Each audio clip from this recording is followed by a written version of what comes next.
For Volodymyr Zelensky, this trip is all about damage control.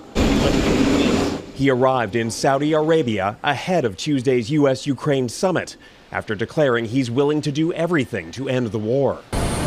U.S. Secretary of State Marco Rubio landed soon after. We have to understand the Ukrainian position and just have a general idea of what concessions they'd be willing to make, because you're not going to get a ceasefire and an end of this war unless both sides make concessions. We want to do anything we can to get Ukraine to be serious about getting something done.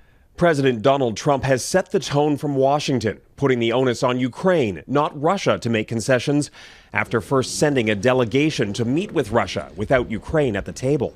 You're not in a good position. Then, in the wake of their disastrous Oval Office meeting, the U.S. suspended military aid and intelligence sharing, making Ukraine's position even more tenuous. One of Trump's negotiators told Fox News Zelensky has since tried to make amends. Zelensky sent a letter to the president. He apologized for that whole incident that happened in the Oval Office. I think that was an important step.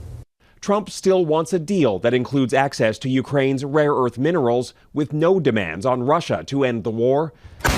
There are reports Zelensky may now be prepared to offer at least a partial ceasefire to ease the pressure from Washington. For the Americans, a bad deal is better than no deal. But for the Ukrainians, a bad deal is worse than no deal. And that is a fundamental tension between the two.